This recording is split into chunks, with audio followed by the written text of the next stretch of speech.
Gracias, gracias. Tomen asiento, por favor. Qué hermosa mañana, qué día tan precioso nos regaló el Señor hoy. ¿Quién cree que es un escogido? Amén. Un aplauso al Señor.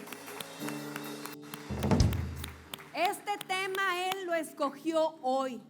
Escogidos para recibir su gracia. Por diferentes circunstancias tú llegaste aquí. Por diferentes personas tú llegaste aquí. Con una invitación a la iglesia, al encuentro, a la célula. Es el mover de Dios. Es el amor de Él el que nos alcanzó. Y hoy estamos festejando su amor inagotable. Hoy estamos festejando ese amor incondicional, ese perfecto amor. Vamos a darle otro aplauso al Espíritu Santo. Gracias, Señor, gracias por habernos apartado, escogido. Bendito sea, Señor, muévete con poder en esta mañana, Señor. Tócanos, necesitamos saber y conocer de ti. Bendito seas, Espíritu Santo, toma tu lugar.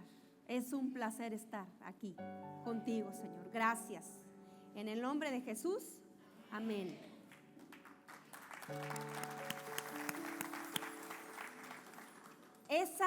Ese sacrificio fue la mejor prueba de amor. Él lo tenía todo planeado para que tú y yo gocemos de esa libertad, para que ese amor sea alcanzado para todo aquel que lo quiera recibir. Todo era un plan, todo lo que ocurrió, todo lo que vemos en la Biblia, todo era un plan. Ese plan de salvación Dios lo tenía preparado para ti y para mí. Y Jesús escogió la familia de donde iba a provenir, su ascendencia. Eso también lo escogió. Personas imperfectas como tú y como yo, que vivieron procesos, que vivieron circunstancias difíciles y fueron escogidos para el plan perfecto de Dios, la salvación. Y hoy vamos a conocer de dos personas usadas por Él. Una de ellas es una mujer, Noemí. Noemí fue usada por el Señor. ¿Quién era Noemí? Una mujer judía perteneciente a la tribu de Benjamín, que por una decisión de su esposo, recién casados, se fueron a vivir a otro lado, dejando su tierra natal. Por escasez de hambre, tomaron una decisión y fueron a buscar provisión a ese lugar. Un lugar llamado Moab, un pueblo enemigo de los israelitas. Y encontramos a Noemí en el libro de Ruth, capítulo 1, del versículo 1 en adelante. Hice una síntesis porque es una historia preciosa que te invito a que la leas en casa, trayendo lo más importante para esta mañana. Dice: en los días en que los jueces gobernaban Israel, un hambre severa azotó la tierra. Por eso un hombre de Belén de Judá dejó su casa y se fue a vivir a tierra de Moab, junto a su esposa y sus 2 hijos. El hombre se llamaba Elimelec y el nombre de su esposa era Noemí. Sus 2 hijos se llamaban Malón y Kelión. Eran efrateos de Belén, en tierra de Judá. Así que cuando llegaron a Moab, se establecieron allí. Una familia, una cabeza de familia toma una decisión a causa de la escasez, del hambre. Deja su tierra natal, agarra a su esposa, a sus hijos y se va a un lugar pagano, un lugar que no era su tierra, donde el Señor lo había puesto.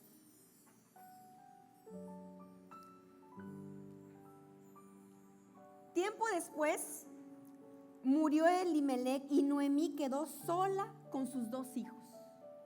Esta mujer cayó en viudez y y se quedó con sus 2 hijos.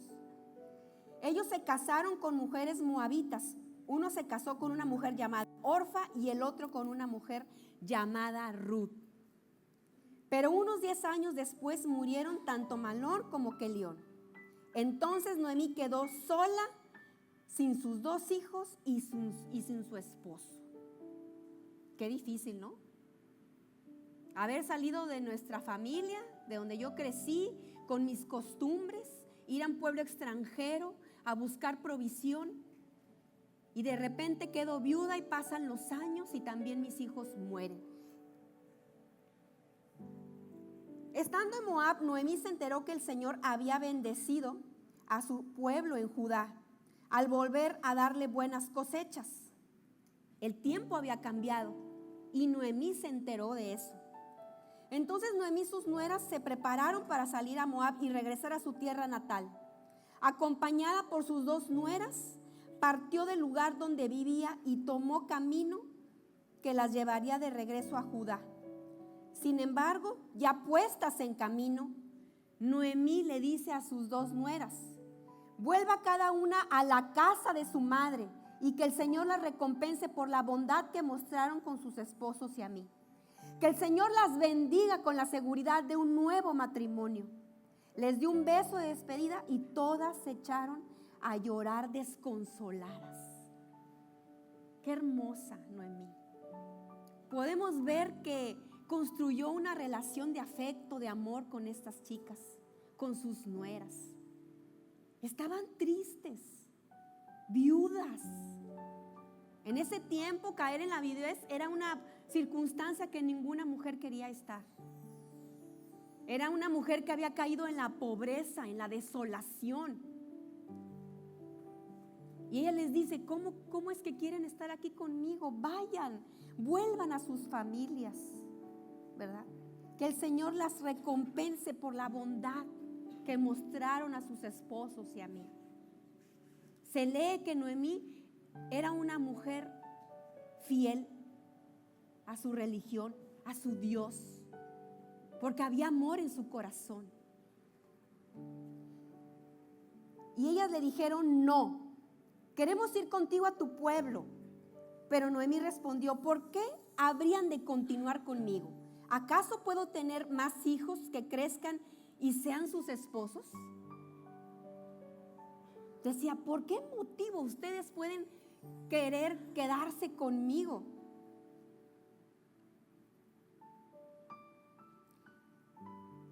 Aunque fuera posible me casara esta misma noche y tuviera hijos varones, ¿entonces qué? Entonces volvieron a llorar juntas y Orfa se despidió de su suegra con un beso, pero Ruth se aferró con firmeza a Noemí. Una de esas 2 chicas dijo: no. Mira, le dijo Noemí, tu cuñada regresó a su pueblo y a sus dioses, tú deberías hacer lo mismo. Pero Ruth respondió: no me pidas que te deje y que regrese a mi pueblo. A donde tú vayas, yo iré. Donde quiera que tú vivas, yo viviré. Tu pueblo será mi pueblo y tu Dios será mi Dios. Gloria a Dios. Era una mujer convertida, una mujer que creía en el Dios de su suegra, en el Dios de Noemí, una mujer que a través de su suegra podía conocer a ese Dios de amor que tú y yo conocemos hoy.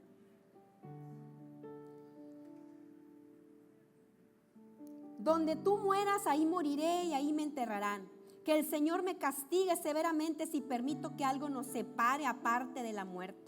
Cuando Noemí vio que Ruth estaba decidida a irse con ella, ya no insistió y continuaron su viaje.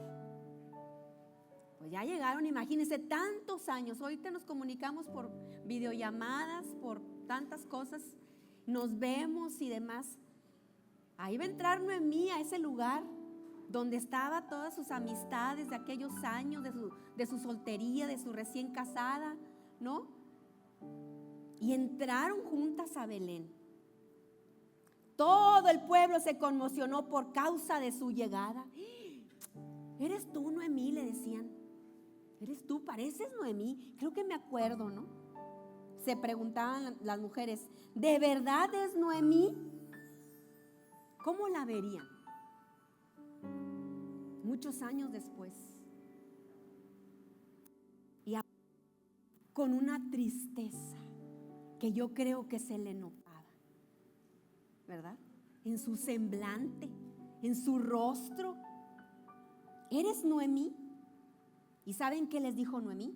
No me llamen Noemí, más bien llámenme Mara, porque el Todopoderoso me ha hecho la vida muy amarga.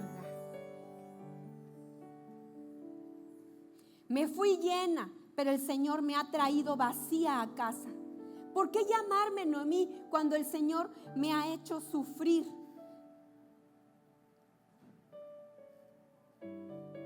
Mara significa amargura. Así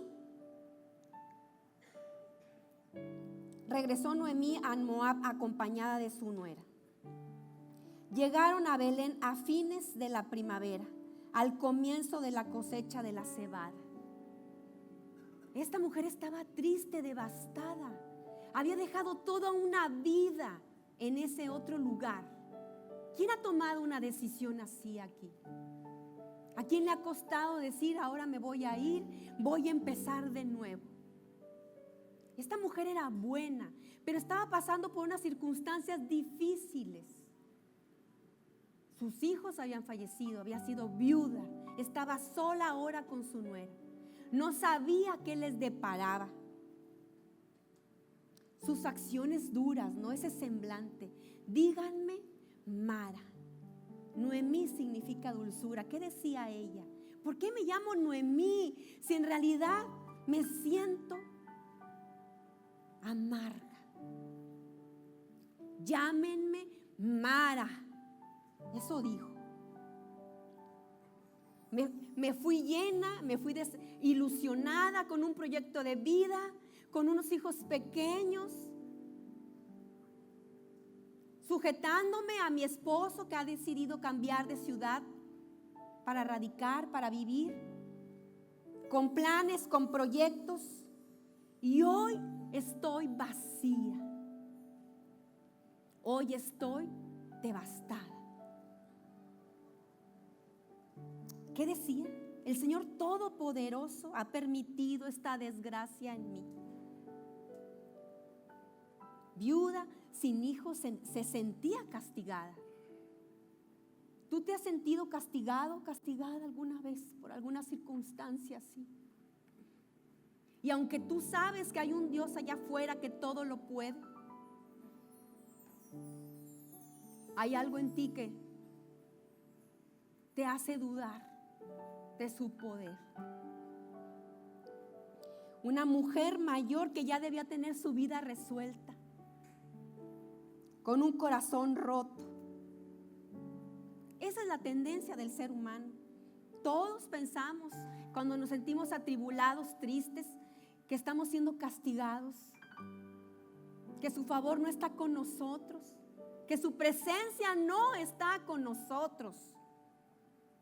Le atribuimos que ha sido un Dios injusto. Y si le servimos, decimos, pero pues si yo le sirvo, pero si yo no falto, pero si yo estoy ahí, porque estoy viviendo este tiempo, este proceso que me hace sentir con el corazón roto, desolada, desolado. ¿Qué decía? Llámenme Mara. ¿Por qué nos etiquetamos? Nuestras circunstancias no van a definir nuestro futuro. Eso debemos de tenerlo claro. Porque Dios tiene un propósito para ti, para mí. ¿Quién cree eso hoy?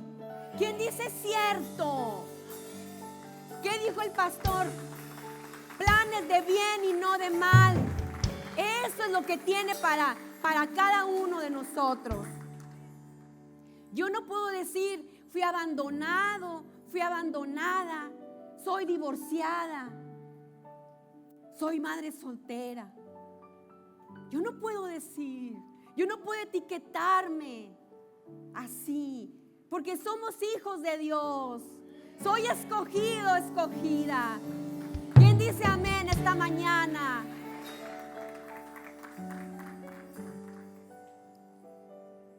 ¿Y qué creen? Empieza a haber un rayito de luz.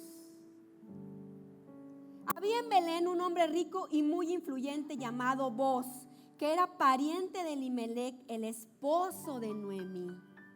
Un día Ruth la moabita le dijo a Noemí: déjame ir a los campos de cosecha a ver si alguien en su bondad me permite recoger las espigas de grano dejadas atrás.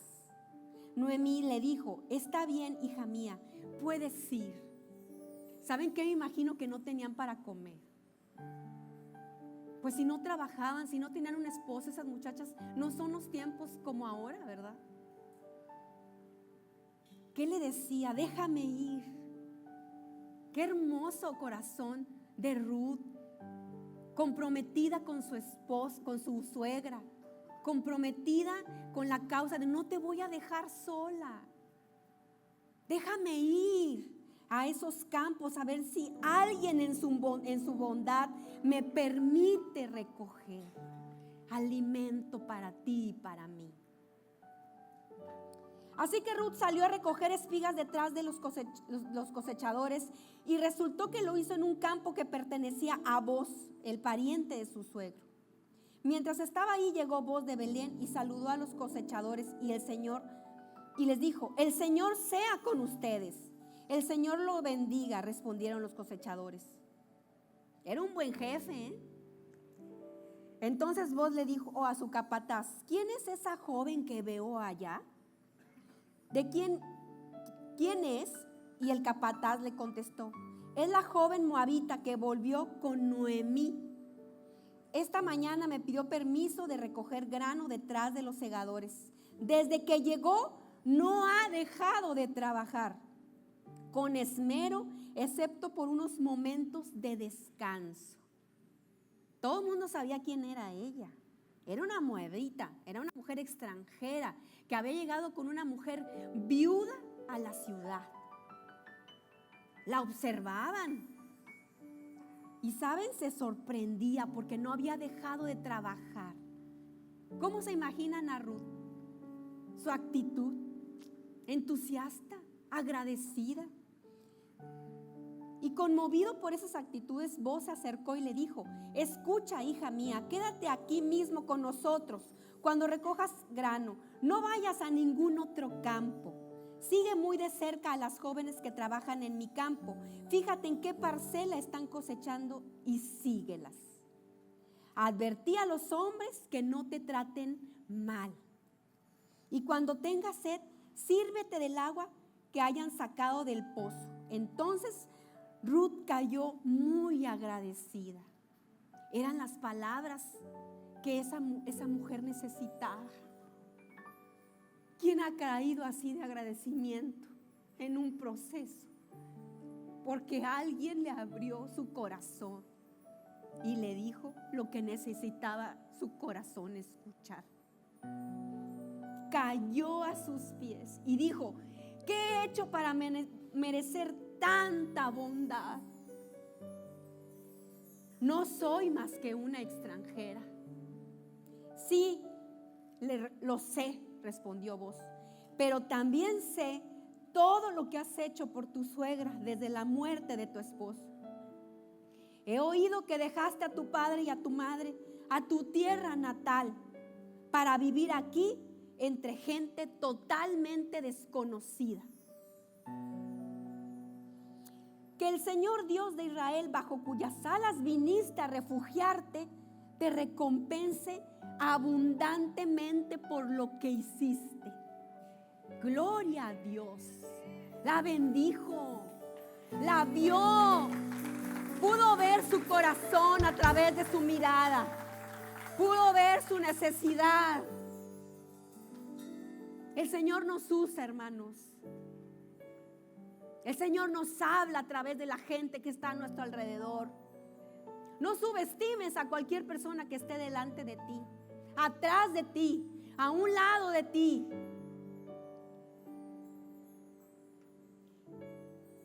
Ella le dice: espero continuar siendo de su agrado, Señor, usted me consoló al hablarme con tanta bondad, aunque ni siquiera soy una de sus trabajadoras. Después, a la hora de comer, Booz la llamó. Ven aquí, sírvete de la comida, puedes mojar tu pan en el vinagre. De modo que Ruth se sentó junto a los cosechadores y Booz le dio de comer grano tostado. Ella comió todo lo que quiso y hasta le sobró. Cuando Ruth regresó a trabajar, Booz ordenó a sus trabajadores: déjenla recoger las espigas aún entre las gavillas y no se la impidan. Además, arranquen de los manojos algunas espigas de cebada y déjanla caer a propósito. Permítanle recogerlas y no la molesten. Así que Ruth recogió la cebada allí todo el día y cuando la desgranó por la tarde llenó toda una canasta. Luego la cargó de vuelta al pueblo y la mostró a su suegra. ¿Cómo se imaginan que llegó con esa canasta? Mira, también le dio del grano tostado que le había sobrado de su comida. Le llevó para compartir. Y Noemí, sorprendida, ¿qué le dijo? ¿Dónde recogiste este grano hoy, muchacha? Preguntó. ¿Dónde trabajaste? Que el Señor bendiga al que te ayudó. Estoy sorprendida de lo que traes, que es de bendición para nosotras. Entonces Ruth le contó a su suegra acerca de ese hombre en cuyo campo había trabajado. Le dijo: se llama Booz. Y ella dijo: que el Señor lo bendiga. Nos muestra su bondad no solo a nosotras, sino también a nuestros maridos. Dice aquí, el marido que murió. Un aplauso al Señor. Un acto de bondad. Un acto de bondad puede hacer la diferencia. Alguien que no temió dijo: es una extranjera, pero pues si ni de aquí es. Claro. Lo cautivó la sencillez, la humildad de esta chica. Y fue bueno con ella y pidió a sus trabajadores que fueran buenos con ella. Este libro está colocado después del libro de Jueces. Saben, en esos tiempos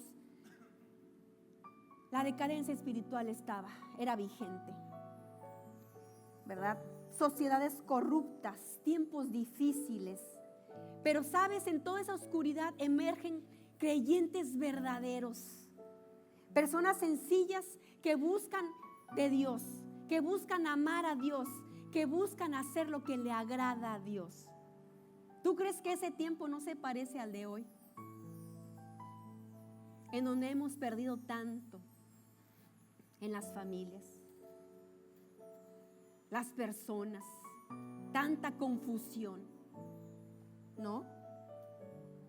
Yo creo que esos tiempos se parecen a estos que vivimos. Y hay un final feliz. Así que Booz llevó a Ruth a su casa y la hizo su esposa. Estoy recontando la historia. Pero pues él se casó con ella.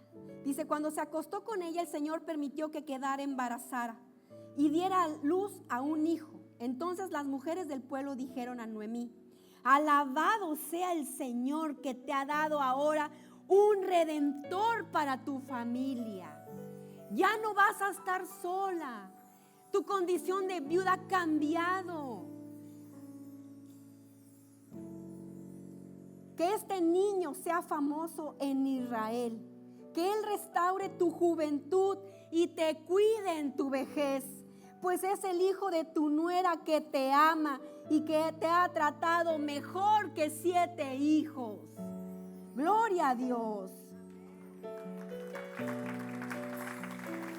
Qué emocionada debió haber estado Noemí de recibir esas palabras, ¿no?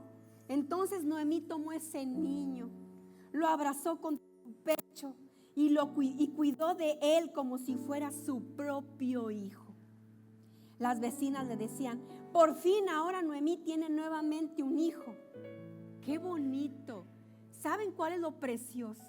Que ese hijo era o iba a ser Obed, que llegó a ser el padre de Isaí y abuelo del rey David. ¡Qué precioso! Todo estaba planeado. una mujer moabita se había convertido, estaba haciendo algo diferente y dijo yo. Pero sabes, fue cautivada por la bondad de su suegra, por los actos de su suegra, que seguramente mantenía sus costumbres ahí, en ese lugar en el que estaban, que era una tierra extranjera. Y por esas costumbres, por esa fe que Noemí profetizaba, que Noemí con sus acciones daba a compartir a sus nueras. Eso ocurrió. A veces los procesos nos ponen en circunstancias de confusión, nos confundimos, nos desesperamos, pero tiene un propósito. Busquemos ver nuestros procesos a través de Jesús, porque en Él hay esperanza. Él te va a establecer en un tiempo nuevo, en una tierra nueva, porque sus planes, ya lo dijo el pastor hoy, son de bien y no de mal, más allá de lo que tú puedas imaginar. No te fíes de tu inteligencia. Dios siempre va a tener algo bueno para ti, para mí. Aunque nos lamentemos, aunque nos caigamos, vamos a levantarnos. La gracia de Dios nos habla de acuerdo a nuestra necesidad más profunda. La gracia de Dios verá dónde se encuentra nuestra debilidad e irá ahí mismo. Escucha su voz. Su gracia nos va a dar dirección. Y hay otro hombre aquí que también se equivocó. Y vamos a hablar de un hombre conforme al corazón de Dios. Vamos a hablar de David. En 2 de Samuel dice: una tarde después del descanso de mediodía, David se levantó de la cama y subió a caminar por la azotea del palacio. Mientras miraba hacia la ciudad, vio una mujer de belleza singular que estaba bañándose. Luego envió a alguien para que averiguara quién era, y le dijeron: es Betsabé, hija de Eliam y esposa de Urías. Así que David envió mensajeros para que la trajeran. Y cuando llegó al palacio, se acostó con ella. Luego ella regresó a su casa. Tiempo después, cuando Betsabé descubrió que estaba embarazada, le envió el siguiente mensaje a David: estoy embarazada. Entonces a la mañana siguiente David escribió una carta a Joab y se la dio a Urías, el del ejército. Urías estaba en el ejército, estaba en la batalla, estaba donde él lo había mandado. Pon a Urías en las líneas del frente, donde la batalla sea más violenta, para que lo maten. Había visto a esta muchacha, a esta joven de singular belleza. ¿Y qué dijo? La quiero para esposa. Pero tenía esposo ella. ¿Y qué hace? Lo pone en el frente de batalla más violento para que muriera. Una vez cumplido el periodo de luto, David mandó que la trajeran a Betsabé al palacio y ella pasó a ser una de sus esposas. Luego dio a luz a ese hijo por el cual se había embarazado. Pero el Señor estaba disgustado por lo que David había hecho. Imagínense. El Señor estaba disgustado. David, un rey que tenía el favor de Dios. David, un rey marcado para tener una victoria permanente en batallas. ¿Se acuerdan de él? Aquí hemos aprendido, hemos hablado mucho de él. Pero ¿saben? Él se dio cuenta de lo que había hecho, del daño que había causado a esa muchacha.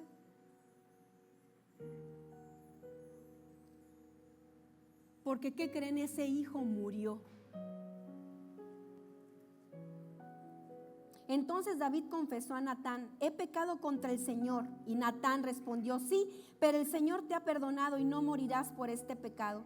Sin embargo, como has mostrado un total desprecio por la palabra del Señor con lo que hiciste, tu hijo morirá.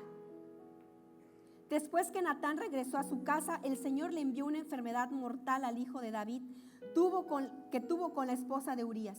Así que David le suplicó a Dios que perdonara la vida de su hijo y no comió y estuvo toda la noche tirado en el suelo. Al séptimo día el niño murió. Los consejeros de David tenían temor de decírselo. No escucha razones cuando el niño estaba enfermo, se decían. No escuchaba razones cuando el niño estaba enfermo, se decían. ¿Qué locura hará cuando le digamos que el niño murió? Es un pasaje tan corto, pero que deja entrever lo mal que se sentía David de haber cometido una falta tan grande.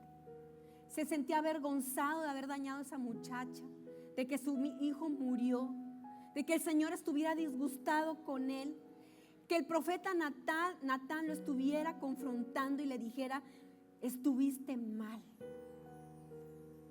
¿Quién ha cometido una falta que lo avergüence? ¿Quién de nosotros se ha sentido en el suelo, tirado, avergonzado por el daño que hemos causado? Él es un ejemplo de eso. Muchas veces la gracia de Dios viene envuelta en dolor y en fracaso.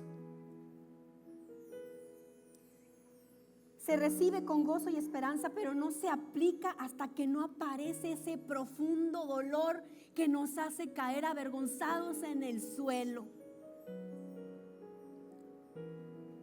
El fracaso es el suelo donde crece la gracia. No es un fracaso, hermano, es un tiempo, es una circunstancia. En el suelo, en esa gracia de Dios puede crecer si tú estás dispuesto a recibirlo. David estaba avergonzado, desplomado, sin esperanza. Un líder nato, un líder que su ejército se entregaba a él, a sus misiones, a sus batallas, muriendo por esa batalla, por ese rey. La gente se comprometía. Urías fue uno de esos soldados. Y él lo puso ahí, en donde lo iban a matar. Imagínense cómo es que de repente hacemos las cosas, nos equivocamos y dices: ¿pero qué estaba pensando? ¿Cómo pude? ¿Cómo pude? Él lo tenía todo. ¿Quién ha perdido todo por una mala decisión?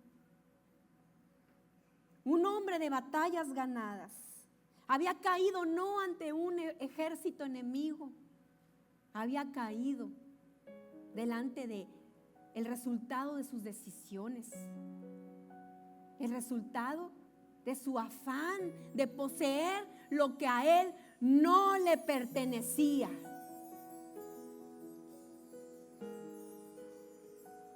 Errores cometemos todos. Consecuencias las habrá. Ese hijo murió. Pero ¿cómo recuperar lo perdido? Nos agobiamos, nos culpamos, dijimos: no, hombre, es que no debí, no debí haber tomado esa decisión, no debí haber invertido, no debí de haber renunciado, no debí haberme callado. Muchas cosas pasan por nuestras mentes. Pero ese final es propicio para que esa gracia de Dios te alcance. ¿Quién dice amén esta mañana? ¿Quién quiere que le alcance esa gracia? David se arrepintió, mucho que se arrepintió. Enfrentó ese dolor que le trajo esas consecuencias. Dios responde a los que tienen un corazón arrepentido y quebrantado. Esa es la mejor ofrenda que tú y yo podemos hacer hoy, esta mañana. ¿Y qué creen? David hizo el Salmo 51. Por ese proceso, por ese tiempo, por ese error, por esa vergüenza, por ese dolor. Ten piedad de mí, oh Dios. conforme a tu misericordia, conforme a la multitud de tus piedades.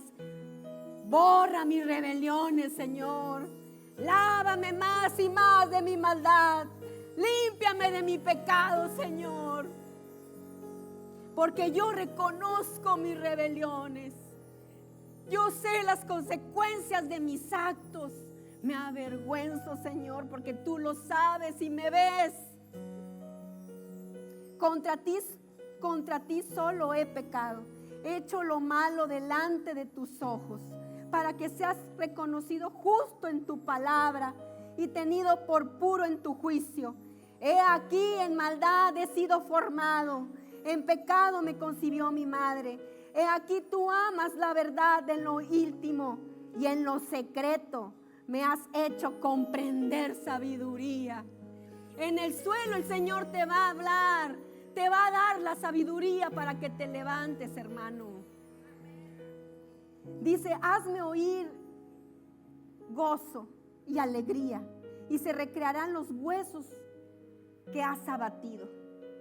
Esconde tu rostro de mis pecados y borra todas mis maldades. Crea en mí, oh Dios, un corazón limpio y renueva un espíritu recto en mí. No me eches delante de ti y no quites, por favor, de mí tu Santo Espíritu. ¡Qué bonito! ¡Qué bonito!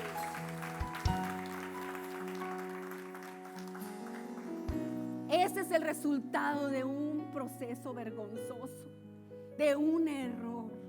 ¡Qué bonito! Este salmo nos consuela. Este salmo nos da esperanza. ¿Quién va a ser su salmo? En su dolor.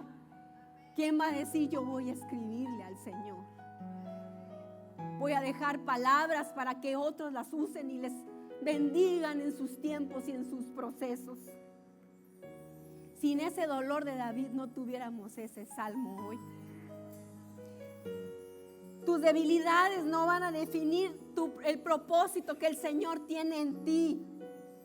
Un resultado en el examen, Andrés, no va a detener el plan que el Señor tiene en ti.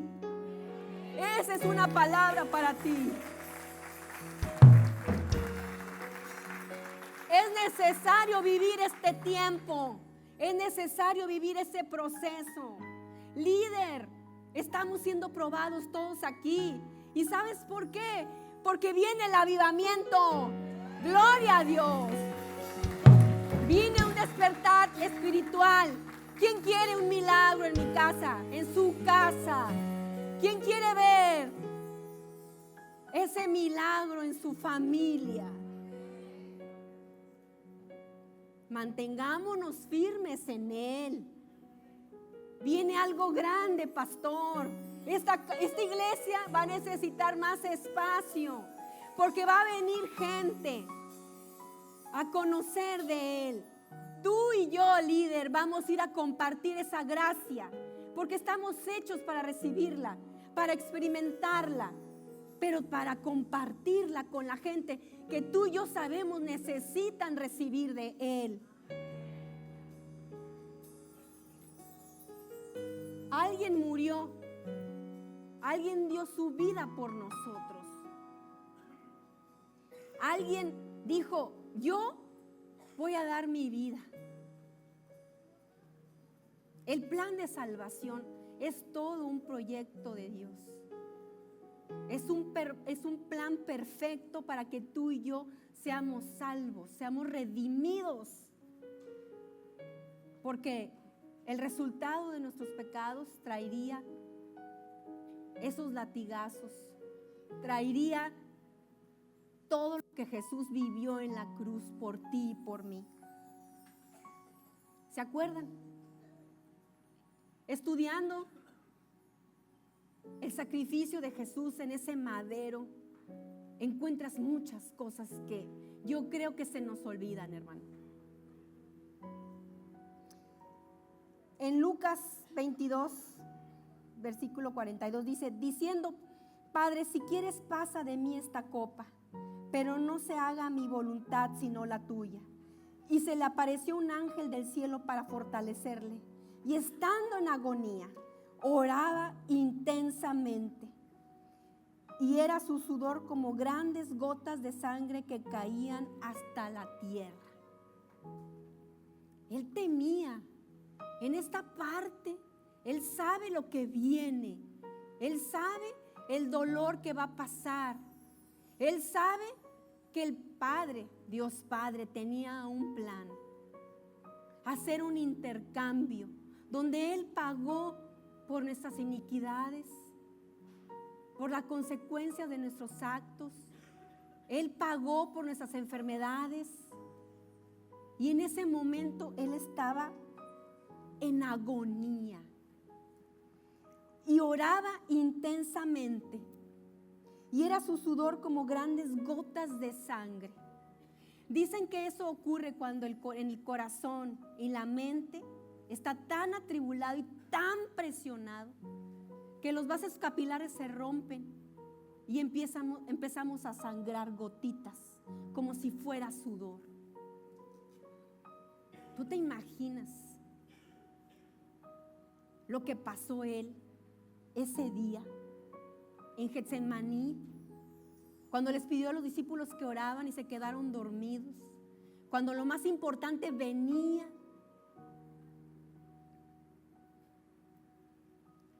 No es cualquier cosa ese sacrificio, hermanos.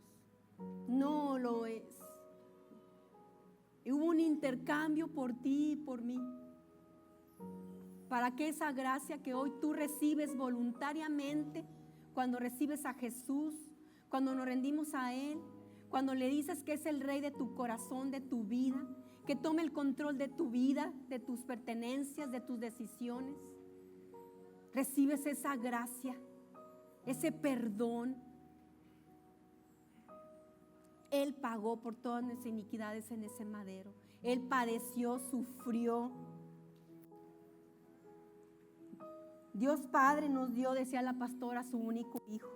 Hizo un intercambio por ese hijo amado que pagó el precio de nuestros pecados. Él bebió de la copa del sacrificio para que tú y yo bebiéramos de la copa del amor. Esa es la prueba más grande de amor.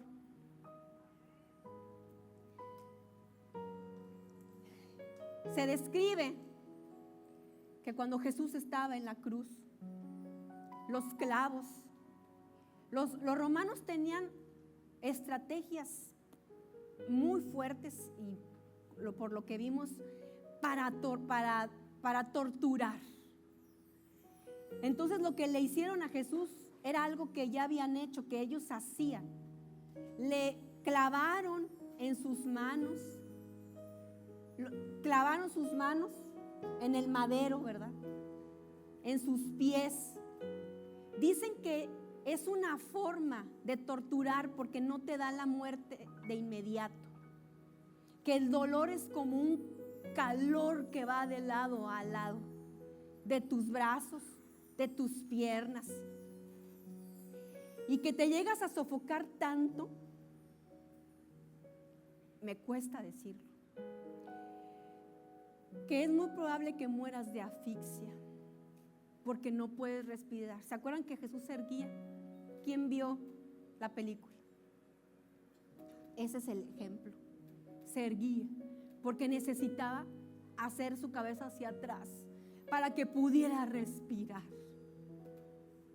Lo hizo por ti, por mí, para que fuéramos libres, para que fuéramos salvos.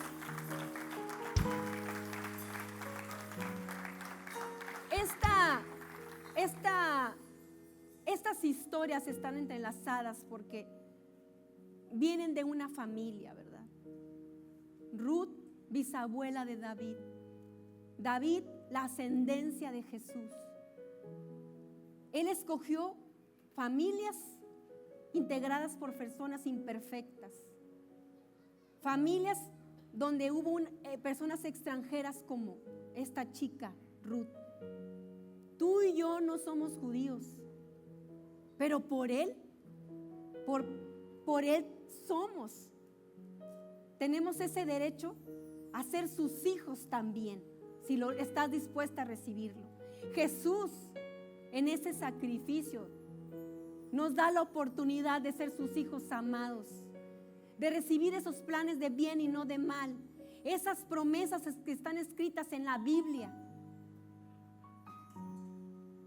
Él tomó personas imperfectas como tú y como yo para que le sirvamos, para que compartamos esa gracia, para que traigamos personas a sus pies, para que traigamos personas a ser libres por la sangre de Jesús, porque en Jesús hay libertad. Tú y yo lo conocemos. Valoremos ese sacrificio. Mantengámonos firmes en Él. Demos gracias de habernos escogido esta mañana para estar aquí, para conocer de su palabra, para estar aquí, conocer esa palabra que está dando nuestra familia pastoral, a nuestros pastores, esa palabra que estamos escuchando en los días de oración aquí. Algo grande viene, algo mejor viene, y tú y yo estamos en ese plan. ¿Quién dice yo? Yo quiero recibir de Él. ¿Quién le viene a ofrecer esta mañana a Jesús esa parte de nuestra, ese punto ciego que todavía no le hemos rendido a Dios? ¿Quién le quiere venir a pedir perdón otra vez? ¿Quién quiere venir a reconciliarse con Él otra vez? ¿Quién le quiere pedir, Señor, estoy en el piso, pero yo sé que tu gracia hoy me ha alcanzado? ¿Quién quiere venir aquí a buscar de Él, del Todopoderoso? ¿Quién quiere decir, Señor, no he abierto mi célula, pero lo voy a hacer por ti?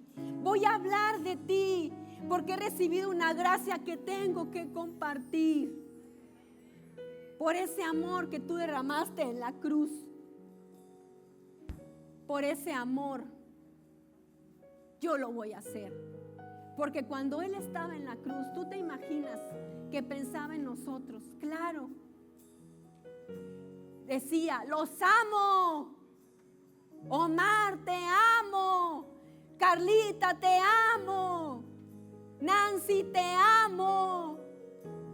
Erika, te amo.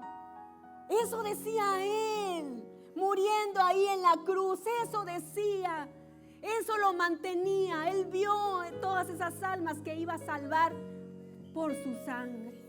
Íbamos a ser salvados, redimidos, perdonados. Gracias, Señor, porque tú nos buscas, mi Dios.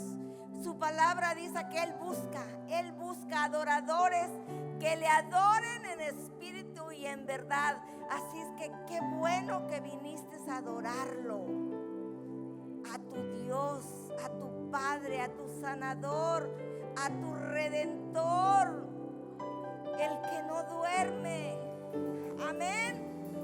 Gracias, Señor, gracias, porque tu amor y tu misericordia es para siempre. Amén. Él dice, con amor eterno te amo, por tanto te prolongo tu misericordia.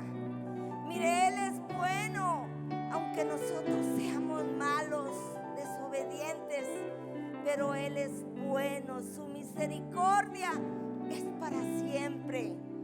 Amén. Es para siempre, porque Él dijo que con amor eterno te amaré. Es una promesa hermosa. Por eso cada que cometamos un mal pecado, un mal pensamiento, vamos ahí a Él. Vamos y pidamos perdón. Perdóname, papá. Perdóname. Perdóname. Soy tu hijo y necesito tu misericordia. La palabra de Dios también dice que nuevas son sus misericordias. ¿Qué quiere decir esto? Que todos los días Él tiene una misericordia para ti. Todos los días, todos los días. Bien, quiero leerte el Evangelio de Juan 3:16. Todos se lo saben, ¿verdad? De tal manera amó Dios al mundo, a usted y a mí, que dio a su Hijo unigénito, para que todo aquel que en Él cree no se pierda, mas tenga vida y vida eterna. ¡Qué hermoso, precioso! Ese es nuestro Dios. Su nombre está escrito en el libro de la vida. Usted ya tiene recompensa, usted ya está apuntado en los cielos. Su vida, esta vida es pasajera y es muy rápida. Dice la Biblia que 70, 80 años se pasan muy rápido, pero la verdadera vida es la que vamos a estar con Él. Amén. Y en esa nos gozamos, que estaremos reinando para siempre. Amén. Entonces Él dio su Hijo, Él sembró a su Hijo, a su único Hijo, a su unigénito Hijo lo sembró, porque Él nos enseñó a dar, a ser generosos, porque en el dar hay bendición. Amén. Entonces yo quiero que prepares tu ofrenda y vengas aquí al altar y sembremos para el reino de Dios. Amén. Gracias, Señor.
Celebramos tu victoria, Padre.